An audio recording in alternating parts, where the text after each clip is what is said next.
감사함으로 그의 문에 들어가며 찬송함으로 그의 궁정에 들어가서 그에게 감사하며 그의 이름을 송축할지어다. 여호와는 선하시니 그의 인자하심이 영원하고 그의 성실하심이 대대에 이르리로다. 아멘. 자비로우신 하나님, 대림절 둘째 주일을 맞이해서 저희들이 하나님 앞에 나올 수 있게 하셨으니 감사합니다. 오시는 주님을 기다리는 대림절이 깊어갈수록 주님을 사모하는 저희들의 믿음도 더 깊어지게 하여 주시옵소서. 오늘도 우리 예배를 연락해 주시옵소서. 예수님 이름으로 기원하옵나이다. 아멘. 1장 찬송입니다.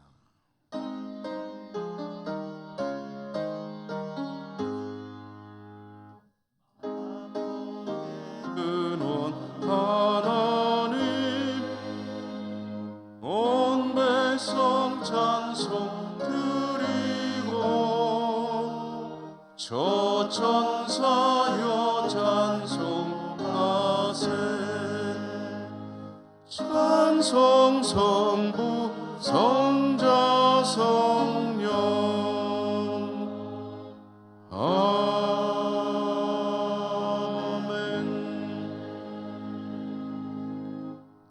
고백의 기도를 드리겠습니다. 거룩하신 하나님, 험난하기만 한 세상 속에서 지난 한 주간도 저희들의 삶을 지켜주시고 잘 살 수 있게 하신 것을 감사합니다. 하나님의 은혜는 넘치도록 풍성하지만 저희들의 삶은 하나님 앞에 많이 모자란 것뿐이었음을 고백합니다. 믿음으로 주님을 더욱 의지해야 하는데 그렇게 하지 못했습니다. 세상에서는 빛과 소금의 사명을 감당해야 되는데 많이 모자랐습니다. 하나님의 영광을 드러내지도 못했습니다. 저희들의 부족함과 연약함을 불쌍히 여겨 주시옵소서. 계속해서 저희들의 모든 허물과 죄들 침묵하며 하나님 앞에 고백합니다.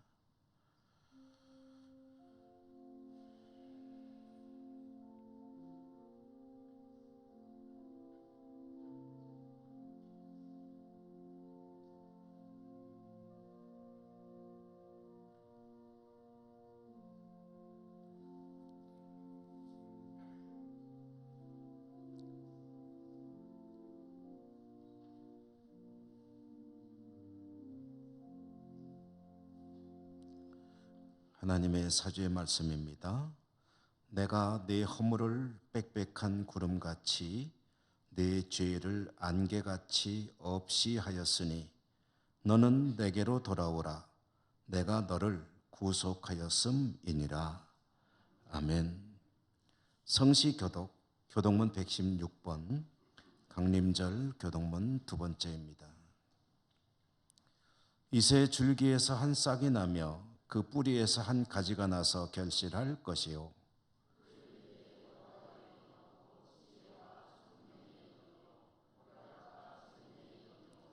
지식과 여호와를 경외하는 영이 강림하시리니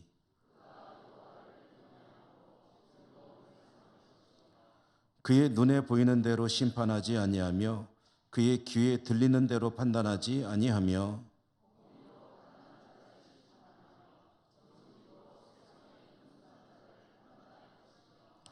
그의 입에 막대기로 세상을 치며 그의 입술의 기운으로 악인을 죽일 것이며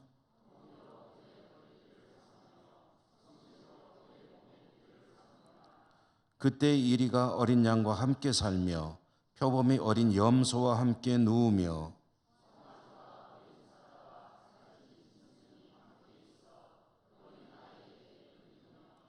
암소와 곰이 함께 먹으며 그것들의 새끼가 함께 엎드리며 사자가 소처럼 풀을 먹을 것이며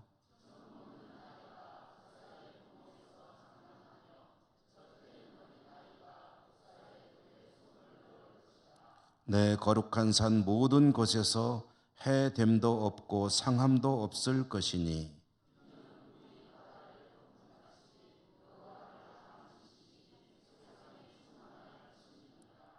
그 날에 이새의 뿌리에서 한 싹이 나서 만면의 기치로 설 것이요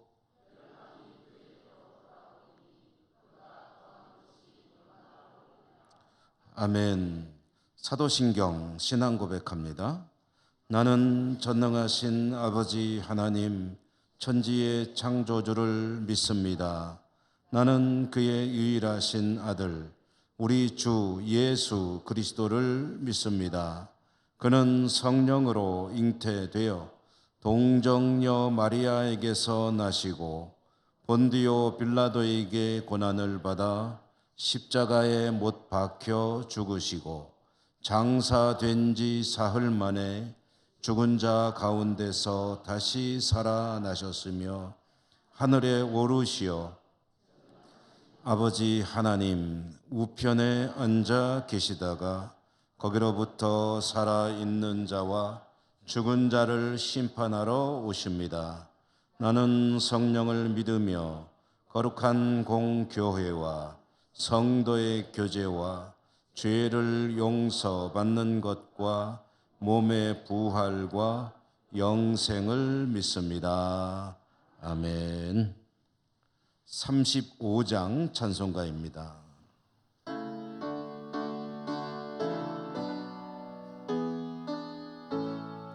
큰 영화로신 주 이곳에 오셔서 이 모인 자들로 주 백성 삼으사 그 중에 항상 계시고 그 중에 항상 계시고 그 영광 나타내소서.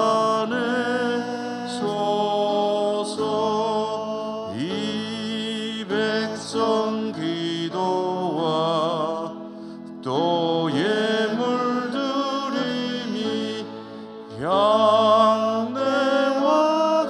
같으니 곧 받으옵소서. 주 예수 크신 복음을 주 예수 크신 복음을 만 백성 듣게 하소서. 또 우리 자손들 다 주를 기리고 저 성전돌같이 기나게 하소서. 구원하신 능력을 주 구원하신 능력을 늘 끝날까지 주소서. 주 믿는 만민이 참 진리 지키며 옛 성도들 같이 주 찬송하다가 저 천국 보좌 앞에서 저 천국 보좌 앞에서 늘 찬송하게 하소서.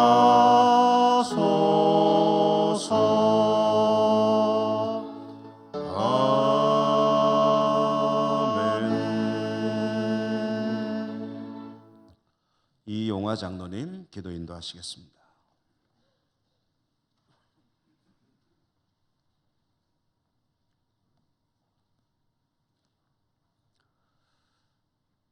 지극히 높은 곳에서는 하나님께 영광이요 땅에서는 기뻐하심을 입은 사람들 중에 평화로다.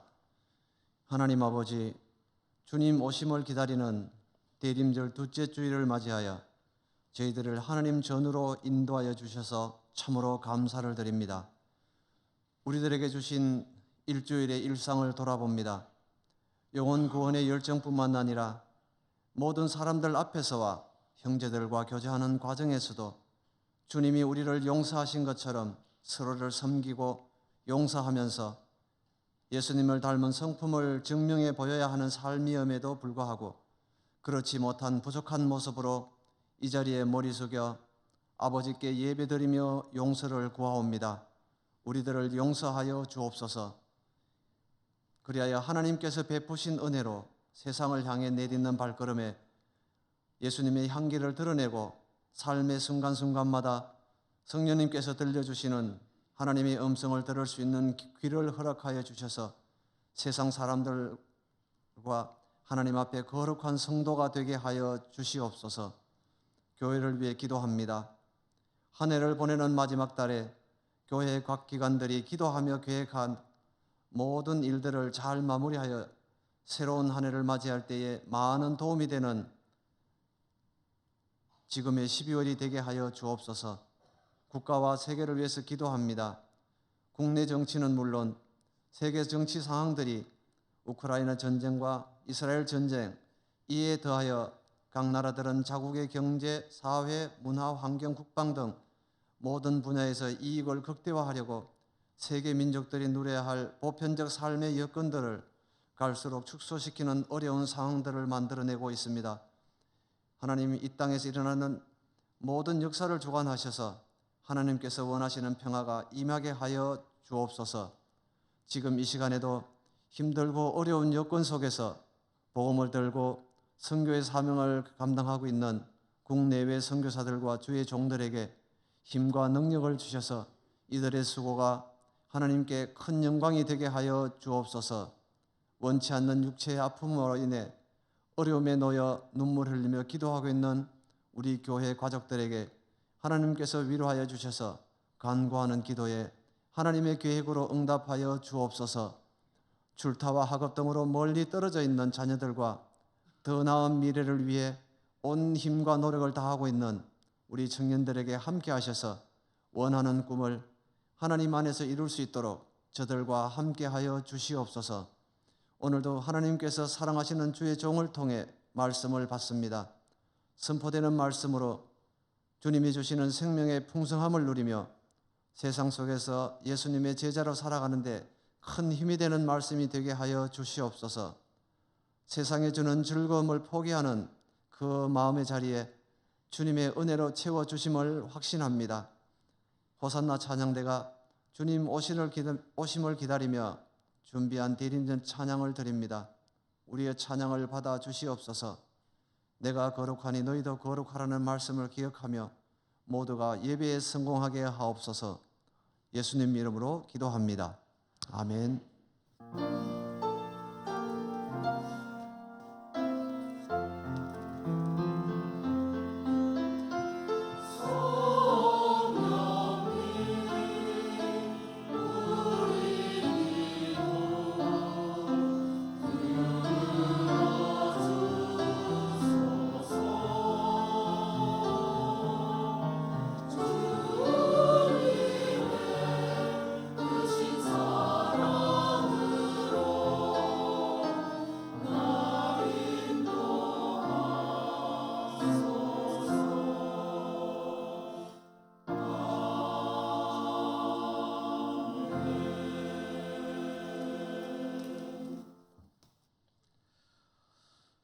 오늘 하나님께서 주시는 말씀을 봉독합니다. 구약성경 이사야 40장 1절과 2절 말씀입니다.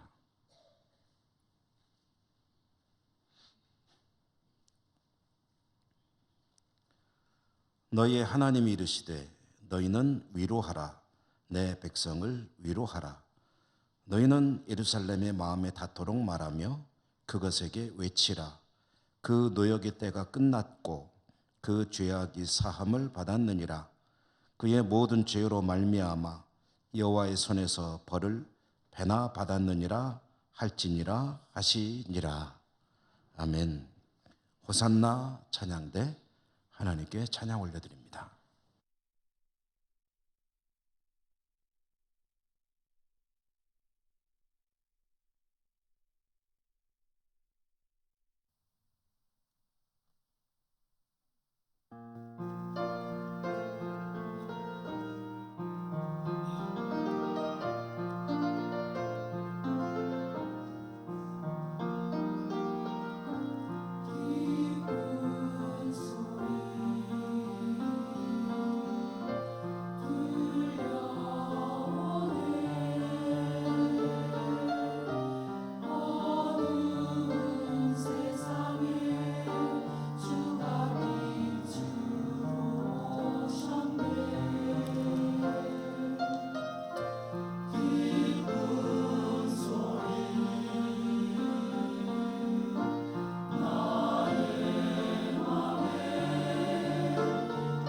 아멘.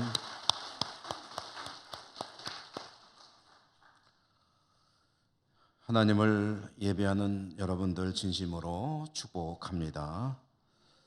오늘 대림절 둘째 주일 위로라는 제목으로 말씀을 나누겠습니다. 하나님의 음성이 들려오시기를 기원합니다.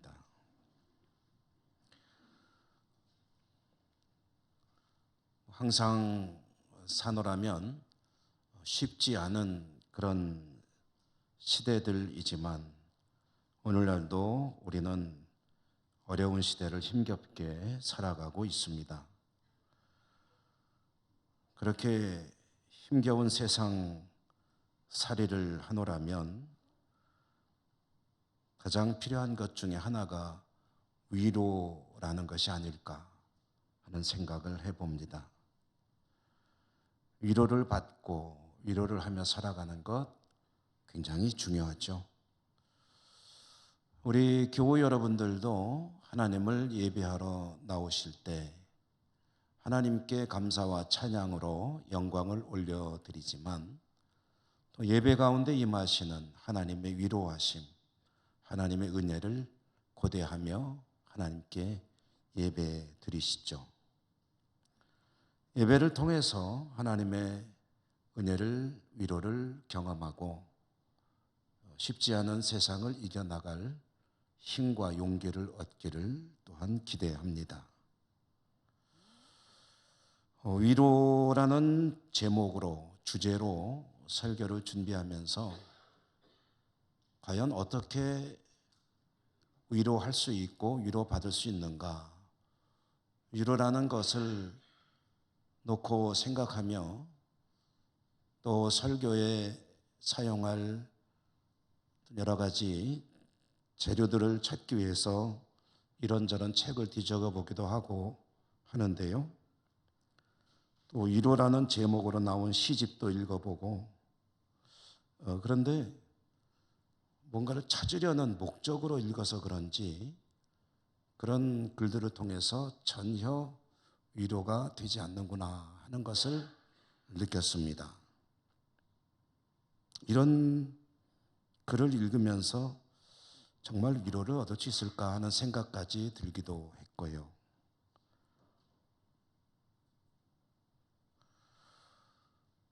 요즘은 소식을 전하는 것이 참 쉽습니다. 카카오톡이라든가 문자 메시지라든가 이런 수단들을 통해서 나의 근황과 좋은 소식, 안 좋은 소식을 전하는 것이 참 쉽죠.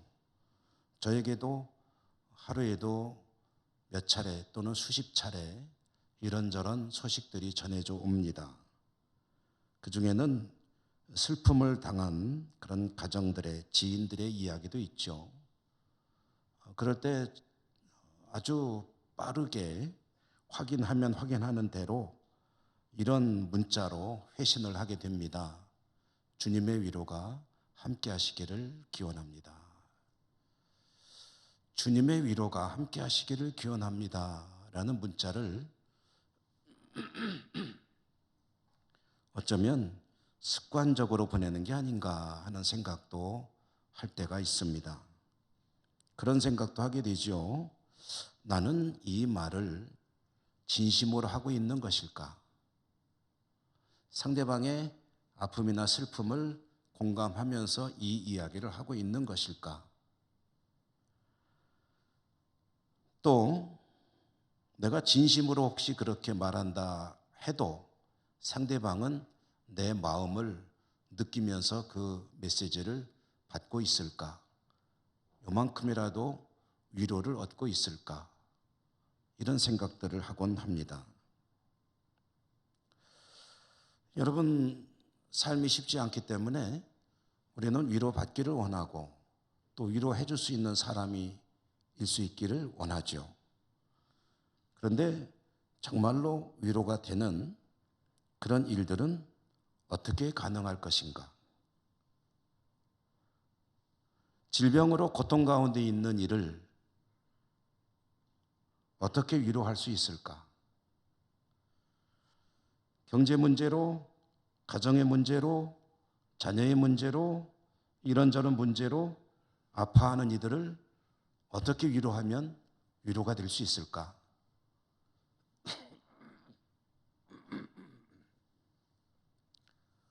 함께 앉아서 슬퍼하고 있으면 위로가 될까? 당신만 그런 것이 아니에요 라고 말해주면 그게 위로가 될까? 참으로 위로가 필요한 세상을 살아가면서 우리는 어떻게 위로를 할 수 있고 위로받을 수 있는 것일까? 참 쉽지 않은 질문이 아닐 수가 없습니다. 오늘 하나님께서 우리에게 주시는 말씀도 위로 이야기입니다. 이사야 선지자의 말씀인데요. 오늘 말씀을 통해서 하나님의 음성을 들어보도록 하겠습니다. 말씀을 이해하기 위해서 먼저 이사야 선지자에 대해서 잠깐 알아보도록 하죠. 이사야 선지자는 유다 왕국이 멸망하기 한 120-30년쯤 전에, 길게는 한 150년쯤 전까지 그 시절에 활동하던 그런 선지자입니다. 그는 이스라엘의 남과 북 두 나라가 이제 분단됐죠. 우리나라처럼 북쪽에 있는 이스라엘 왕국, 남쪽에 있는 유다 왕국, 두 나라의 하나님의 백성들을 향해서 하나님의 말씀을 받아서 외쳤습니다. 그가 하나님의 백성들에게 외친 그 중요한 핵심은 회개였습니다. 그들이 하나님의 백성임에도 불구하고 하나님을 섬기지 아니하고 우상을 섬기며 따라다니며 살았기 때문에 하나님의 진노가 너희에게 임할 것이다. 그러니 하나님의 진노가 임하기 전에 하나님께 돌아오라, 회개를 촉구하는 그런 말씀을 강력하게 선포했습니다. 선지자는 하나님께서 주시는 말씀을 받아서 하나님께로 돌아오기를 촉구하는 그런 메시지들을 애타게 외쳤지만 그 메시지, 그 말씀을 듣는 하나님의 백성들은 그 이야기를 진지하게 듣지 않았습니다. 그냥 흘러 들은 거죠. 결국 하나님의 진노가 임하였고 북쪽에 있는 이스라엘 왕국이 아수르라고 하는 거대한 나라에 의해서 망해버렸습니다.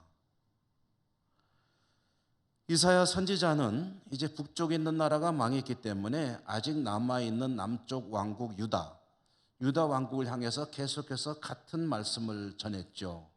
하나님께 돌아오라. 그리하지 아니하면 하나님의 진노가 임하리라.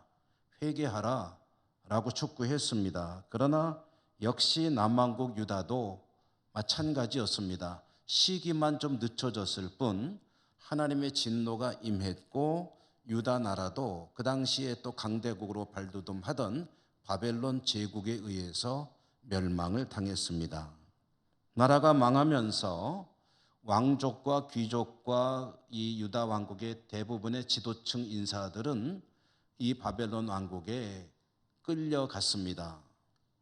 요즘으로 치면 정계, 관계, 재계, 또 예술계, 사회 모든 분야의 지도층 인사들을 싹쓸이 해가지고 이제 포로로 잡아갔다는 이야기죠.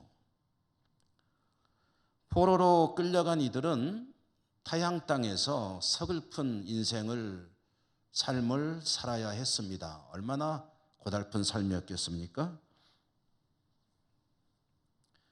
이렇게 하나님의 말씀을 받아 선포한 이사야 선지자의 말씀이 성경에 남아서 우리에게 전해지고 있죠. 이사야의 말씀은 굉장히 분량이 많습니다. 성경 중에서 아마 가장 긴 책 중에 하나가 이사야서이죠. 그런데 이사야를 통해서 하나님께 주신 말씀을 보면은 이 많은 분량의 말씀을 크게 두 덩어리로 나눌 수가 있습니다.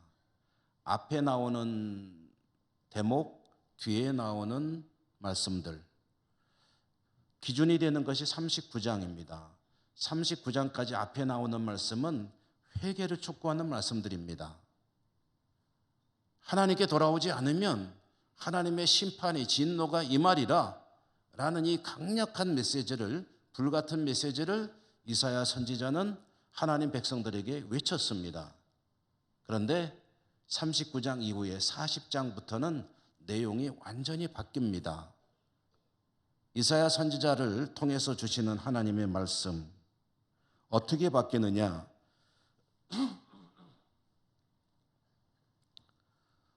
바뀌는 이유는 그 메시지를 듣는 대상이 변하기 때문입니다. 앞에 나오는 내용은 망하기 전에 이스라엘 왕국과 유다 왕국을 향한 하나님의 회개를 촉구하는 말씀이라고 한다면 40장 이후에 나오는 말씀은 이미 망해서 포로로 살아가고 있는 사람들을 향해서 주시는 하나님의 말씀이기 때문에 말씀을 들어야 하는 상황이 완전히 다른 거죠. 망하기 전의 백성들, 망한 후에 포로로 끌려가 살고 있는 백성들. 나라가 망하고 다른 나라의 포로로 살고 있던 유민들에게 주시는 하나님의 말씀은 그러면 어떤 주제를 담고 있는가? 어떻게 시작되고 있는가? 오늘 40장 1절과 2절이 바로 그 이야기가 시작되는 첫머리입니다. 말씀이 이렇게 시작되죠.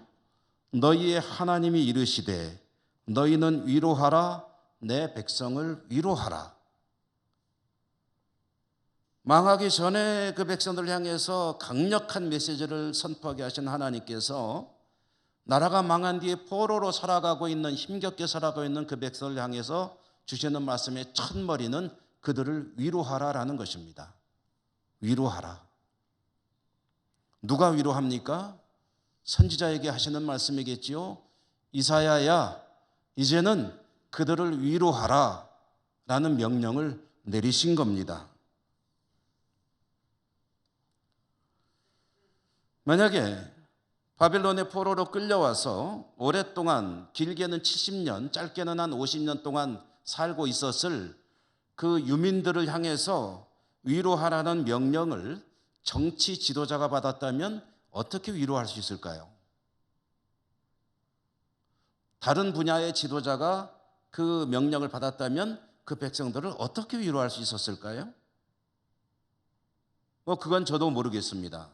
그러나 이사야 선지자와 같은 하나님의 말씀의 종들은 고민할 필요가 없습니다. 왜냐하면 그들을 어떻게 위로할지를 하나님께서 또 내용을 주시기 때문입니다. 말하자면 하나님께서 그들을 위로하시는 말씀을 주시기 때문에 가서 그 말씀을 전하기만 하면 되는 겁니다. 하나님께서 나라를 잃고 타국 땅에 끌려와 짧지 않은 세월, 짧게는 50년, 길게는 70년을 포로로, 노예로 살아야 했던 이스라엘 백성들을 향해서 주시는 위로의 메시지, 그 내용은 오늘 읽은 말씀 40장 2절부터 시작이 됩니다. 알맹이는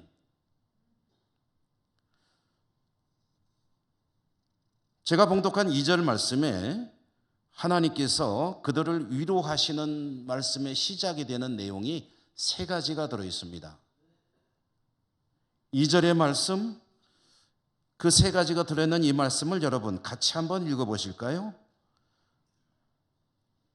2절 읽겠습니다. 시작. 너희는 예루살렘의 마음에 닿도록 말하며 그것에게 외치라. 그 노역의 때가 끝났고 그 죄악이 사함을 받았느니라. 그의 모든 죄로 말미암아 여호와의 손에서 벌을 배나 받았느니라 할지니라 하시니라. 아멘. 위로의 말을 이제 그들에게 전하라 라고 하시고 하나님께서 그리고 전해야 될 말씀을 주시는 거죠. 그렇게 시작되는 말씀의 첫머리가 2절 말씀인데 여기에 담기는 세 가지 내용은 노역의 때가 끝났다는 것, 죄악이 사함을 받았다는 것, 벌을 배나 받았다는 그런 세 가지 내용을 담고 있습니다. 노역의 때가 끝났다. 여러분 죄 지면은 감옥 같은 데서 복역을 해야 되잖아요. 이스라엘 백성들이 하나님 앞에 범죄했기 때문에 그들이 포로로 끌려가 살던 것을 하나님은 노역의 때라고 표현했습니다. 일종의 죄의 대가를 치르는 기간인 것이죠. 그리고 두 번째로는 그렇게 함으로 그들이 죄의 용서를 받았다라고 하셨고요. 세 번째로는 그들은 충분히 그 벌에 대한, 죄에 대한 대가를 치루었다, 배나 치루었다라고 말씀하셨습니다. 이것은 어렵게 살아가고 있는 그들에게 하나님께서 이제 너희들은 충분히 죄에 대한 그런 벌도 받았고 그리고 대가도 치루었으니 이제는 그 모든 죄가 용서되었다라는 말씀을 하시는 거고요. 만약에 어떤 죄에 대한 죄책감을 가지고 살아가는 사람에게 그 죄를 용서할 수 있는 그 누군가가 이제는 당신의 모든 죄에 대한 그런 문제들은 끝났습니다. 이제는 다 대가를 치루었습니다. 이제는 아무것도 남지 않았습니다. 라고 말한다면 얼마나 반가운 소식이겠습니까?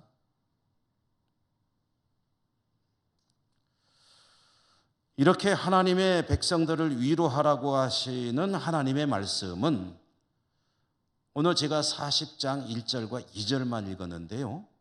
이 단락은 실질적으로는 11절까지가 쭉 통으로 이어지는 한 가지 이야기입니다. 길어서 제가 앞에만 잘라서 읽었는데요. 그 뒤에 이어지는 말씀을 함께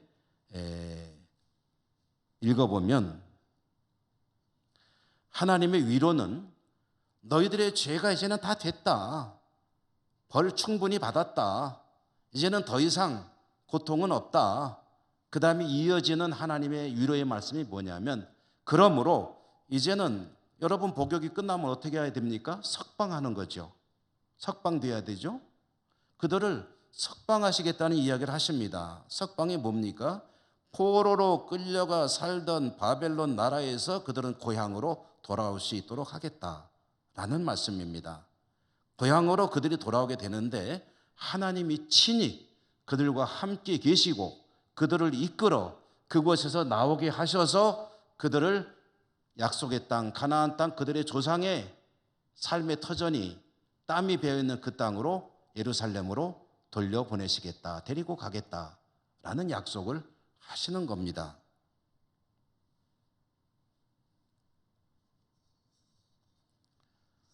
이제는 너희들의 죄에 대한 모든 어려운 복역의 때가 끝났고 이제는 너희들을 풀어서 다시 고향으로 돌아가게 하리라.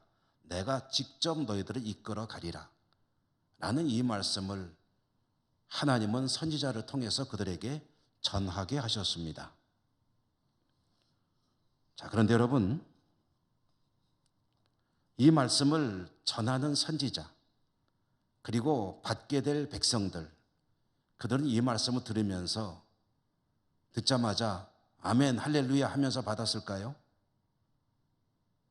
전하는 사람들은 그렇게 전할까요? 받는 사람들은 그대로, 액면 그대로 믿고 받아들일까요? 여러분 어떠십니까? 성경은 하나님의 말씀이죠? 하나님의 말씀을 들으시면 그 말씀이 그대로 이루어질 줄 믿습니다. 요만큼도 의심 안 하고 그대로 믿고 받으십니까? 아멘 하는 분이 계셔서 제가 참 말씀하기가 곤란한데, 왜냐하면 그렇지 못하거든요. 우리들은 성경에 있는 하나님의 약속이기 때문에 다 그대로 믿고 받아들이느냐 하면은 그냥 건성으로 들 때도 있고 속으로 조금 의심할 때도 있고 또 하나님 말씀이니까 순종해야지 하면서도 안 할 때도 있고 거부할 때도 있고 반사할 때도 있고.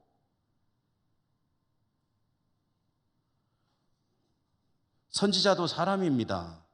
하나님이 이렇게 말씀하시기 때문에 그 말씀을 의심 없이 받아서 전해야 하는데, 그렇게 하느냐 하면 사실은 사람이기 때문에 의심이 들 수도 있죠. 정말 그럴까? 때로는 하나님의 지엄하신 명령이지만 그 명령을 거부할 때도 있죠. 대표적인 선지자가 요나 아닙니까? 너는 가서 저 니느웨가 얼마간 시간이 지나면은 하나님의 심판이 임할 것이요 완전히 망할 것이라고 가서 내 말을 전해라 라고 하지만 싫어요 하고 다른 데로 도망가 버렸잖아요. 하나님의 말씀이기 때문에 무조건 순종하지도 못하고 그대로 믿고 받아들이지도 못하고, 사실은 그러면서 하나님 말씀 받는 것이 사람이거든요. 저도 그럴 때 있습니다. 스스로 자신을 돌아볼 때 내가 정말 하나님 말씀을 액면 그대로 믿고 받아들이고 있는가?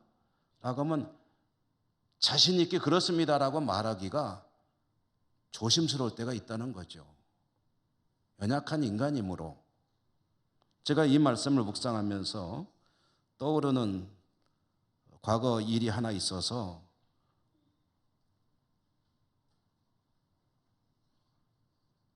여러분에게 말씀을 드립니다. 뭐 좋은 얘기는 아니에요. 제가 우리 예천교회로 부임하기 전에 경기도 안산에서 부목사로 사역을 하고 있을 때 한 번은 연세가 많으신, 그래서 거동이 힘드신, 그렇지만 본인은 얼마나 답답하시겠어요. 어떻게든 거동도 하고 싶은데 가만히 있어도 막 몸이 아프고, 그리고 힘겹게 살아가시는 성도님 한 분을 신방을 하게 됐습니다. 구역장님하고 이제 권사님하고 이제 여러분들이 함께 가서 가정에서 이제 안부도 여쭙고 어떻게든 위로도 좀 해주고 싶고, 그리고 예배도 드리고 하기 위해서 찾아갔는데요. 그 이제 대화를 나누는 중에 문득 그런 생각이 들어요. 하나님 말씀이 떠오르는데 야고보서 5장 14절 말씀이 떠오르는 것이었습니다. 그래서 오늘 이 말씀을 읽고 내가 기도를 해드려야 되겠다 하고 생각을 하고 이제 그 말씀을 읽게 되는데요. 야고보서 5장 14절이 어떤 말씀이냐면은 한번 들어보십시오. 너희 중에 병든 자가 있느냐? 그는 교회의 장로들을 청할 것이요, 그들은 주의 이름으로 기름을 바르며 그를 위하여 기도할지니라 라는 말씀이었습니다. 이제 그렇게 기도하고 병이 낫기를 위해서 기도하라고, 의인의 간구는 역사하는 힘이 크다고 이어지는 말씀들이 있죠. 그래서 제가 이제 기도를 하려고 하는데 문득 드는 생각이 뭐냐 하면은 말씀 그대로 한번 해볼까? 말씀에 기도하라고 했는데 뭐 하면서 기도하라고요? 기름을 바르며 기도하라고 했으니까 그런 기름 바르면서 기도 한번 해봐야 되겠다. 말씀대로 한번 해보자 해가지고 기름을 좀 발라야 되겠는데 기름이 없잖아요. 그래서 식용유를 좀 달라고 해가지고 식용유 조금만 담아주세요. 가져오셨어요. 그래가지고 그거를 머리에다 발랐어요. 이마에도 바르고 머리에도 바르고, 속으로 무슨 생각했는지 여러분 짐작이 되시죠? 하나님 말씀이 이렇게 돼 있어서 말씀대로 하겠습니다. 말씀대로 이루시기를 소망합니다 하면서 머리에도 좀 발라드리고 이마에도 바르고, 그리고 이제 간절하게 기도했죠. 기도할 때 뭐라고 했겠어요? 기름을 바르며 위하여 기도하라 했으니 기름을 바르며 기도합니다. 하나님, 이 성도님을 치료해 주시고 걸을 수 있게 해주시고 다닐 수 있게 해주시고 통증에 멎게 해주시고, 이제 기도를 했죠. 그분이 어떻게 됐을까요? 그분이 어떻게 됐을 것 같습니까? 결과는 여러분 상상에 맡기겠습니다. 근데 이제 제가 하고 싶은 이야기는 그거예요. 기름을 바르며 위하여 기도하라는 성경 말씀을 그대로 해봐야 되겠다라고 생각하고 기름을 바르며 기도하는 제 마음속에 무슨 생각이 드냐 하면은 이렇게 한다고 나을까? 기름을 바르며 기도하라고 한다고 해서 이대로 한번 나을까 하는 생각이 떠오르는 거예요. 그러면 또 무슨 생각을 해요? 에이, 나을 줄로 믿습니다. 나을까? 나을 줄로 믿습니다. 나을까? 이 생각이 그 짧은 시간에 계속 교차하는 거죠. 제가 간증을 들은 분들 중에 인천에 가면은 주안장로교회라고 하는 큰 교회가 있죠. 우리 교단에. 그 목사님이 간암으로 오늘 내일 하실 때 그때 삶에 대한 의욕을 포기하고 있다가 갑자기 살아야 되겠다는 생각이 들어서 이제 하나님께 기도를 했다는 간증이 있어요. 배가 이만해 가지고 이제 오늘 내일 의료진은 숨이 끊어지기만 이제 언제 끊어지나 하고 이제 지켜보는 그런 상황인데, 그분이 이제 마음속으로 드는 생각이 뭐냐면 하나님 음성이 들려오는 거죠. 기도하고 하나님께 나아갈 때 병이 나을 것을 이제 믿는 믿음으로 이제 기도를 하다가 눈을 감고 기도하면 나을 것 같은데 눈을 떠보면은 하얀 그 병실의 벽이 보이고 그러면 에이 낫긴 몰라서 그러면 또 눈을 감고 기도하면 나을 줄로 믿습니다. 눈을 뜨면 낫긴 몰라서 나을 줄로 믿습니다. 낫긴 몰라서 이제 이게 반복되더라는 그런 간증을 들은 적이 있습니다. 그 비슷한 거죠. 여러분 나라는 망했습니다. 포로로 끌려가 살게 됩니다. 그런데 일정한 기간이 지나면 하나님께서 그들을 용서하시고 그들을 다시 고향으로 돌아오게 하시겠다는 이 말씀은 약속의 말씀입니다.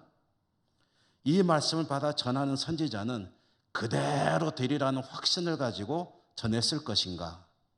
이 말씀을 듣는 백성들은 그 말씀이 그대로 이루어질 것을 믿는 믿음을 가지고 들었을까? 여러분 어땠을까요? 믿음으로 듣기도 했겠지만 에이 하면서 듣는 이들도 있고 전할 때도 있었겠죠?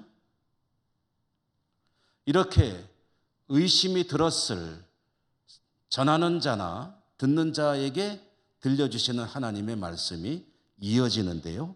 그것이 바로 8절의 말씀입니다.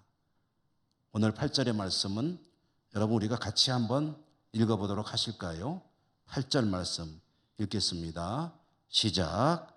풀은 마르고 꽃은 시드나 우리 하나님의 말씀은 영원히 서리라 하라. 아멘. 전하는 자나 듣는 자나 확신하기가 어려웠을 이 약속의 말씀을 듣는 그들에게 하나님께서 못을 박듯이 주시는 말씀이 바로 이 말씀인데요. 풀은 마른다, 꽃은 시든다, 모든 것은 변한다는 거죠.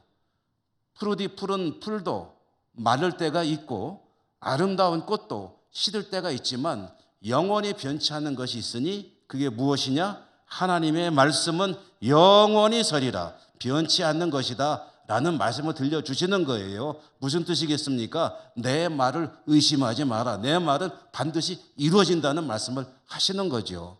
마음속에 의심이 드느냐? 안 믿어지느냐? 에이 그럴 리가? 그런 생각이 드느냐? 내 말은 이루어지지 않는 법이 없다. 세상의 모든 것은 다 변할지라도 내 말은 반드시 이루어질 것이다 라는 약속을 다시 한번 확인하면서 그들에게 소망을 주시고 위로를 주시는 것이죠.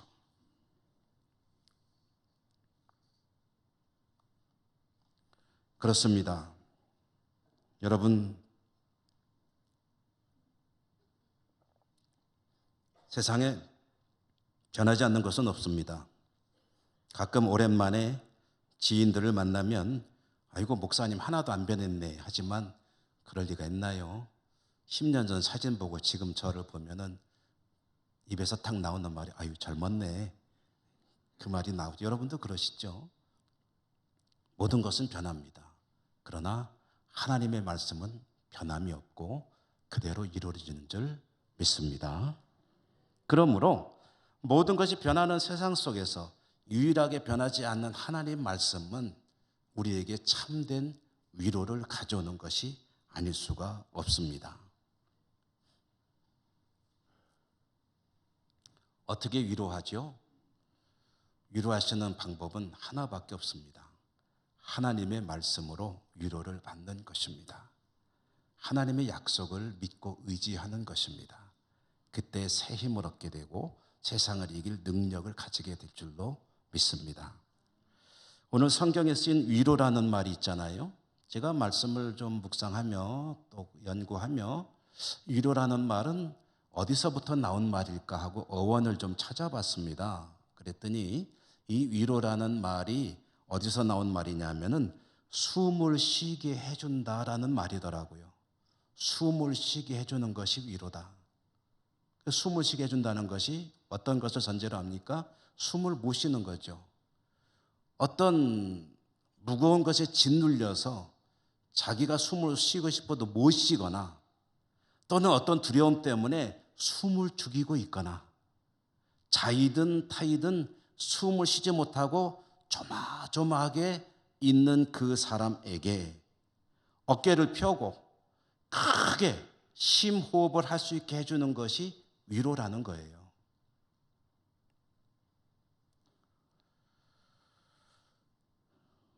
많은 일로 억눌려 지내야 하는 것이 우리들의 삶의 현장이죠. 그런 우리들에게 대림절의 주님은 약속의 말씀을 주십니다. 내가 반드시 다시 올 것이다. 그리고 우리들을 영원한 주님의 나라로 이끌어 가실 것이다. 주님의 이 말씀은 반드시 이루어질 것입니다. 이 주님의 약속의 말씀을 진리의 말씀으로 받아들이고 그리고 살아갈 때 우리는 우리 어깨를 짓누르고 있는 수많은 삶의 무게들을 던지고 크게 호흡을 하고 가슴이 탁 트이는 삶을 살 수 있는 힘을 얻게 될 것입니다. 후련하게 가슴을 펼 수 있을 것입니다. 가슴이 시원할 것입니다. 이것이 우리에게 주시는 하나님만이 주실 수 있는 진정한 위로입니다. 하나님은 말씀하십니다. 두려워 말라. 내가 항상 너와 함께 하겠다. 여러분, 이 주님의 말씀을 인하여 새 힘을 얻으시고 어깨를 펴시고 당당하게 세상을 이기는 주의 백성들 다 되시기를 주님 이름으로 축원합니다. 은혜로우신 하나님 감사합니다. 오늘도 주신 말씀 받습니다. 그렇습니다. 하나님의 약속이 있음에 힘을 내어 어깨를 펴고 허리도 펴고 힘차게 세상을 이기고 승리하는 저희 모두가 되게 하여 주시옵소서. 예수님 이름으로 감사하고 기도드립니다. 아멘. 104장 찬송하시며 봉헌하시겠습니다.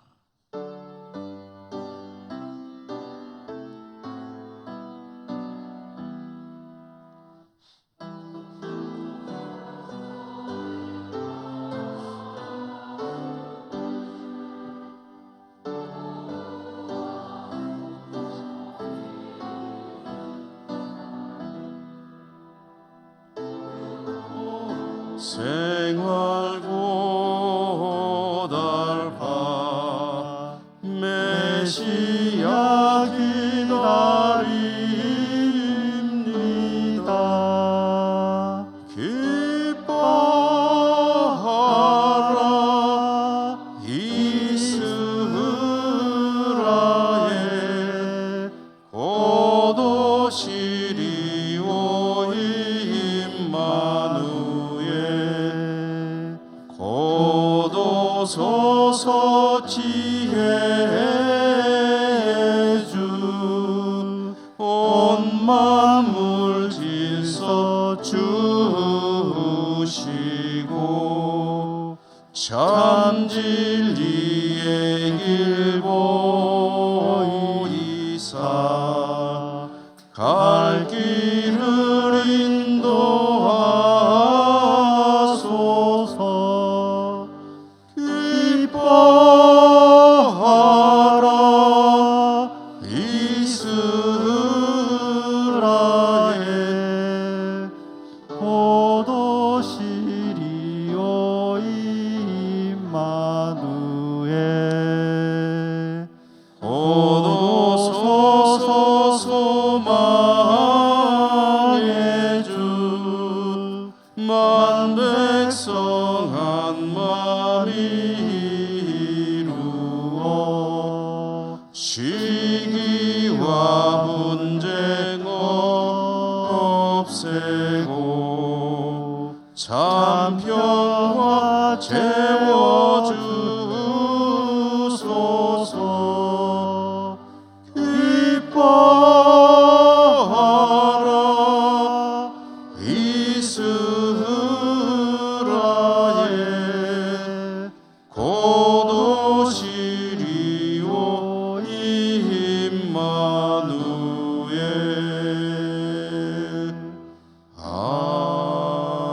아멘. 하나님 감사합니다. 오늘도 저희들에게 예배할 수 있는 복 주시고 하나님을 향해 나오며 올려드릴 예물을 가질 수 있는 물질도 주셨음에 감사합니다. 우리의 생명도 모든 삶도 하나님의 은혜와 은사임을 고백하며 주신 것의 극히 일부를 거룩하게 오늘도 정성껏 구별해 가지고 나와 올려드립니다. 받아주시고 드리는 저희들의 삶이 말씀으로 날마다 위로를 얻고 힘을 얻는 복된 삶이 될 수 있도록 축복해 주시옵소서. 예수님 이름으로 감사하고 기도드립니다. 아멘.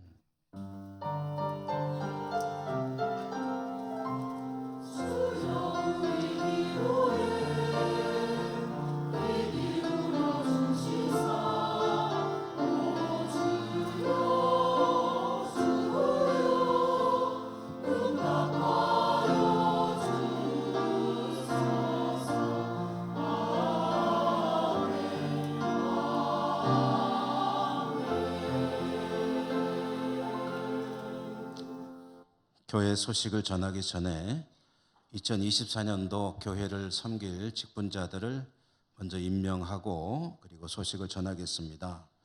여기에 혹시 받으신 분들은 이미 보셨을 수도 있고 아직 안 보신 분도 계실 텐데 내년도에 교회 여러 기관에 섬길 분들의 이름이 게시가 되어 있습니다.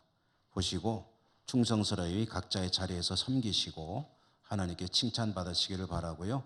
내년도 일하실 분들 위해서 제가 잠깐 기도하겠습니다. 같이 기도합니다. 은혜로우신 하나님, 교회를 통해서 영광 받으시기 위해 귀한 직분자들을 세워주시니 감사합니다. 명하신 직분대로 종들이 충성하고 헌신하고 하나님께 칭찬받고 축복받는 한 해를 살아갈 수 있도록 도우시며 은혜 더해 주옵소서. 필요한 은사와 능력도 더해 주시고 주를 위해 헌신 충성 섬길 때에 가정과 모든 범사가 형통케 하여 주시옵소서. 예수님 이름으로 감사하고 기도드립니다. 아멘. 계속해서 소식 전해드립니다. 오늘 대림절 둘째 주일, 다음 주 셋째 주일 월삭 새벽기도에 잘 마쳤고요. 다음 주 오후 찬양 예배 시에 교회 학교 등반식과 전도 시상이 있겠고요. 오늘 오후 예배 때에는 2024년도 예산안을 다루는 공동의회가 있겠습니다. 18세 이상 무흠 세례교인이 참석 대상입니다. 원래해 기관별로 주보에 나와 있는 광고를 보시되 이남선교회가 정정사항이 있습니다. 주보에는 오후 예배 후로 되어 있는데 오후 1시 1층 카페에서 한다고 합니다. 이남선교회원들이 착오 없으시기 바랍니다. 오늘 중실구리에서 3여전도에 수고해 주심에 감사합니다. 우리 예천교회 홈페이지가 만들어졌고요. 이제 다음 포털 사이트 다음에서 뿐만 아니라 네이버에서도 검색하시면 홈페이지에 들어가 볼 수가 있으십니다. 여러분 홈페이지를 많이 활용해 주시기 바랍니다. 그리고 이제 그동안에 예천교회 다음 카페에 있었던 예천교회도 같이 동시에 운영이 되고 있으니 여러분들이 많은 그런 도움이 될 수 있기를 바랍니다. 2024년도 요람 자료를 오늘까지 제출해 주십사 하는 광고이고요. 연말이 되다 보니 많은 총회들이 있습니다. 영주노회 목사회에서는 총회를 했고 제가 내년 1년 동안 회장으로 섬기도록 되었습니다. 영주노회 장로에서도 총회가 있었고요. 우리 김장호 장로님은 회장 직분을 이제 마치셨고 그리고 권세문 장로님 부회장으로 안경진 장로님은 협동총무로 섬기시게 되었습니다. 영주노회 장로 산악회에서는 김장호 장로님이 회장으로 안경진 장로님이 부회장으로 수고하시게 됐고요. 영주노회 남선교회 총회에서는 황칠환 장로님이 부회장으로 권세문 장로님 부총무로 이재일 장로님 협동총무로 또한 수고하시게 됐습니다. 오늘 오후 5시에는 예천군 기독교연합회 정기총회가 기독교회관에서 있을 예정입니다. 장진영 목사님 이제 우리 교회에서 그동안 수고 많이 하셨는데 다음 주까지 심호하시고 포항 장성교회 부목사로 부임을 하시게 됐습니다. 다음 주 오후에 사임 설교를 할 예정입니다. 권종대 원로 장로님 경진예술종 작품 전시회가 군청 갤러리에서 12월 11일까지 내일까지군요. 진행됩니다. 관심 있으신 분들은 관람하면 좋을 것 같고요. 노동식 안수 집사님은 경북 도민 행복대학에서 학습 수기 대상을 받으셨다고 하는데 이 대학을 수료하시면서 본인이 느끼시기에 우리 교우들에게도 참 유익할 수 있겠다 하는 생각이 들어서 추천을 하고 싶다고 합니다. 경북 도민 행복대학에 대해서 관심 있으신 분은 노동식 집사님에게 문의하시면 되겠습니다. 노동식 집사님은 이 대상 받은 것을 하나님께 감사하며 오늘 중식 때에 우리 교우들에게 귤을 대접하게 되었습니다. 감사하고 잘 먹겠습니다. 이상 교회 소식 전해드렸고요. 우리 곁에 계신 분들하고 인사하시며 일어나겠습니다. 사랑합니다. 축복합니다.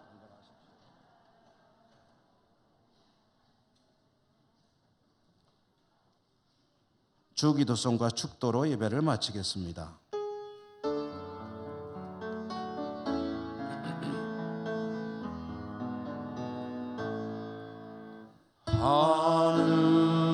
하늘에 계신 아버지 이름 거룩하사 주님 나라 임하시고 뜻이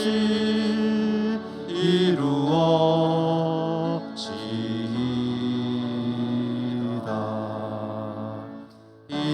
일용할 양식 주시고 우리들의 큰 죄 다 용서하옵시고 또 시험에 들게 마시고 악에서 구원하소서.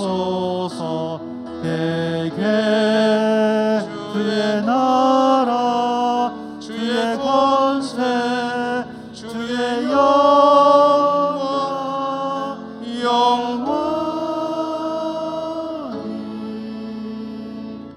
아멘. 전능하신 하나님, 주의 백성들이 하나님을 예배하고 다시 세상으로 나갑니다. 어디를 가든지 함께해 주시고 지켜주시고 축복하여 주옵소서. 믿음으로 승리하는 저들 모두가 되게 해주시고 여러 곳 각지에 여러 가지 사정으로 흩어져 살아가는 우리 사랑하는 가족들에게도 우리 하나님께서 축복하여 주시옵소서. 예수님 이름으로 감사하고 기도드립니다. 아멘. 주 예수 그리스도의 은혜와 하나님 사랑과 성령님 함께 하심이 예배하고 삶의 자리로 나가는 주의 백성들 머리머리 위에와 저들의 모든 소원과 삶의 현장 위에 항상 함께 하시옵기를 축원하옵나이다. 아멘.